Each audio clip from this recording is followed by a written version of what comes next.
Assalamualaikum warahmatullahi wabarakatuh. Selamat pagi dan salam sejahtera untuk kita semua. Bagaimana kabarnya hari ini? Ya, semoga kita semua selalu diberikan kesehatan agar bisa melaksanakan aktivitas dengan baik. Masih di rumah saja tentunya ya. Pada pertemuan kali ini kita akan belajar mengenai pemasaran dan penjualan. Seperti apa materinya? Yuk kita sama-sama belajar. Ya, yang pertama yaitu mengenai pengertian dari pemasaran dan juga penjualan. Pemasaran sendiri merupakan keseluruhan sistem dari kegiatan bisnis yang ditujukan untuk menentukan produk, menetapkan harga, menentukan proses promosi, dan mendistribusikan barang bertujuan untuk memenuhi kebutuhan konsumen. Sedangkan penjualan merupakan bagian dari proses pemasaran yang hanya berfokus untuk menjual produk saja dan untuk meningkatkan penjualan suatu perusahaan. Ujung tombak dari kegiatan pemasaran yaitu penjualan, namun bukan berarti kegiatan pemasaran itu sama dengan penjualan. Ya, untuk lebih memahaminya, marilah kita simak beberapa pengertian dari beberapa ahli. Menurut J.S. Knoop, dalam bukunya yang berjudul Principle and Method, menjual adalah suatu kemampuan atau kecakapan untuk mempengaruhi orang-orang agar mereka mau membeli barang-barang yang kita tawarkan dengan saling menguntungkan, walaupun sebelumnya tidak terpikir untuk membeli produk tersebut. Kemudian yang kedua, Basu Swastadeha, yang mengatakan bahwa menjual adalah ilmu dan seni mempengaruhi pribadi yang dilakukan oleh penjual untuk mengajak orang lain agar bisa membeli barang atau jasa yang ditawarkan.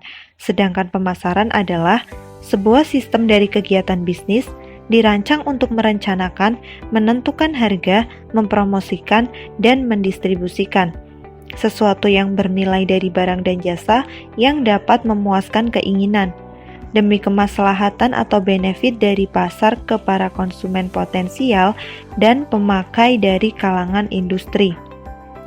Kemudian yang ketiga menurut Irawan Wijaya dan Sujono, pemasaran adalah semua kegiatan manusia yang diarahkan untuk memuaskan kebutuhan dan keinginan melalui proses pertukaran. Dari pengertian yang sudah ada, sudah dapat kita ketahui bahwa proses dari pemasaran itu lebih panjang dan juga lebih kompleks dibandingkan dengan penjualan. Lalu yang selanjutnya, Ibu akan membahas mengenai perbedaan di antara keduanya, yaitu antara pemasaran dan juga penjualan. Selanjutnya yaitu perbedaan di antara pemasaran dan juga penjualan.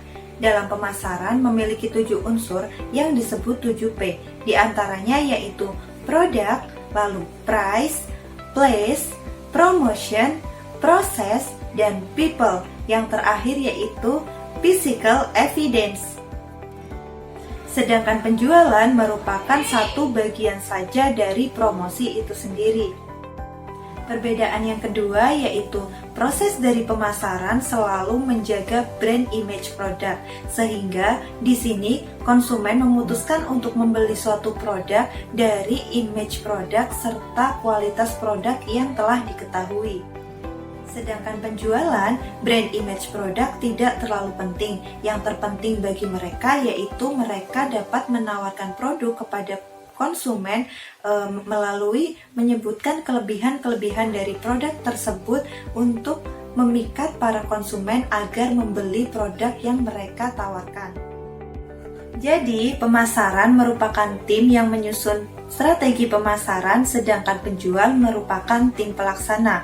Hubungan antara penjual dengan konsumen hanya sebatas proses transaksi jual beli saja. Setelahnya, penjual tidak bertanggung jawab untuk menjaga hubungan baik dengan konsumen. Nah, yang selanjutnya ada 3 tujuan umum dari suatu perusahaan. Dan apa sih yang mempengaruhi keberhasilan dari tercapainya tujuan-tujuan tersebut? Pada umumnya, perusahaan mempunyai 3 tujuan utama yaitu sebagai berikut. Yang pertama, mencapai volume penjualan tertentu. Yang kedua, mendapatkan laba tertentu. Yang ketiga, menunjang pertumbuhan perusahaan. Kemudian, ada beberapa faktor yang mempengaruhi keberhasilan pencapaian tujuan perusahaan tersebut, antara lain 1. Kondisi dan kemampuan penjualan, yang kedua, kondisi pasar yang ada, yang ketiga, banyaknya permodalan yang digunakan, yang keempat, kondisi organisasi perusahaan, dan yang terakhir, faktor-faktor lain yang dapat mempengaruhi penjualan. Dengan munculnya revolusi industri, perusahaan berhasil membuat barang secara besar-besaran. Barang-barang yang tadinya dibuat dengan tangan, maka sekarang proses produksinya dilakukan dengan menggunakan mesin. Masalah utama yang dihadapi dalam fase ini adalah bagaimana menjual barang-barang tersebut. Membuat barang yang baik saja tidak cukup menjamin keberhasilan suatu perusahaan. Pemasaran seringkali berarti lebih dari sekedar merespon keinginan dan juga kebutuhan pelanggan. Tren di masa yang akan datang adalah pemasaran yang mampu menggerakkan pelanggan, yang mana perusahaan melakukan riset mendalam untuk mempelajari kebutuhan pelanggan, keinginan, permintaan, hasrat, impian, harapan, situasi, dan bahkan problema pelanggan, kemudian mengumpulkan berbagai gagasan produk atau jasa baru, merencanakan dan mengujinya sebelum produk itu didistribusikan ke pasar. Pada tahap yang lebih lanjut, pemasaran yang menggerakkan pelanggan berupaya memahami kebutuhan pelanggan jauh lebih baik daripada pelanggan memahami diri mereka sendiri. Sehingga tercipta produk yang bukan hanya dibutuhkan saat ini, melainkan juga dibutuhkan pada masa yang akan mendatang. Ya, itu tadi materi mengenai pemasaran dan juga penjualan yang sudah Ibu jelaskan. Untuk yang selanjutnya adalah penugasan untuk kalian, yaitu analisis pemasaran yang linknya sudah Ibu share di grup. Nanti kalian mengerjakan diketik di Word dan kemudian dikumpulkan ke email Ibu maksimal jam 9 malam ini ya. Jangan lupa tetap semangat dan selalu jaga kesehatan. Sekian, wassalamualaikum warahmatullahi wabarakatuh.